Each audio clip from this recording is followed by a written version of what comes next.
дар фарҷоми солихониш аз ҷониби намояндагии Россотрудничества дар Тоҷикистон ба муассисаи таҳсилоти миёнаи умумӣ рақами 1 ба номи Александр Сергеевич Пушкини шаҳри Исфара зиёда аз 1000 нусха китобҳои дарсӣ бо забони русӣ барои синфҳои аз 1 то 11 ба таври ройгон тақдим карда шуд. Сарвари муассиса Дилором Матшоева бо баробари хайрамақдам гуфтани меҳмонон оид ба ҷараёни таълиму тарбия дар муассиса, шароитҳои барои илмомӯзӣ фароҳам гардида ва дастовардҳои толибилмону омӯзгорони мактаб маълумот дод. Зимни супоридани китобҳо ба муассиса роҳбари намояндагии Россотрудничества дар Тоҷикистон Иван Сергеевич Иванов суханронӣ намуда ҳамкориҳои созандаву судманд, ривоҷи муносибатҳои дӯстона ва шарикии стратегии Тоҷикистону Русияро таъкид дошт. Гуфта шуд ки дар муносибатҳои дуҷонибаи Тоҷикистон ва Россия ҳамкориҳои фарҳанги гуманитарӣ ҷойгоҳи муҳимро ишғол менамоянд. Сегодня мы в школе номер 1 имени Пушкина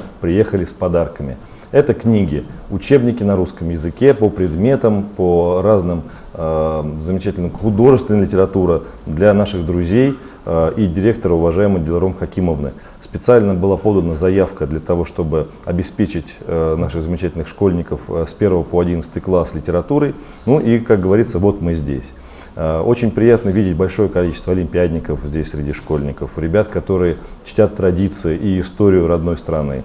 Замечательный коллектив этой школы, ну и, конечно же, замечательного директора. Россотрудничество каждый год распространяет большое количество учебной литературы по своим программам в Республике Таджикистан в том числе. Ну и в данной ситуации ИСФАРА не стала исключением. Мы здесь были, ну скажем так, уже в далеком 2017 году, в мой первый приезд в ваш прекрасный город. А сейчас мы приехали продолжать эту традицию и привезли данную литературу на благо учения замечательных ребят.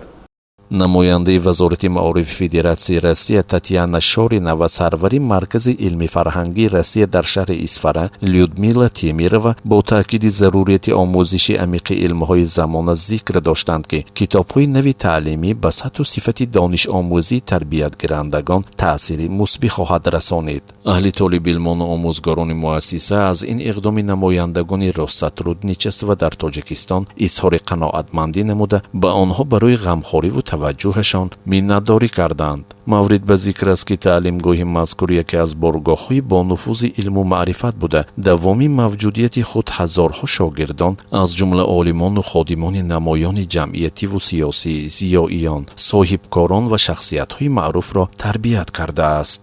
дар муассисаи таълимӣ алон 70 нафар омӯзгорон аз ҷумла 25 нафар устодон бо тахассуси олӣ ба таълиму тарбияи беш аз 1600 нафар хонандагон машғуланд. дар мактаб дар 35 синф таҳсил бо забони русӣ ба роҳ монда шудааст.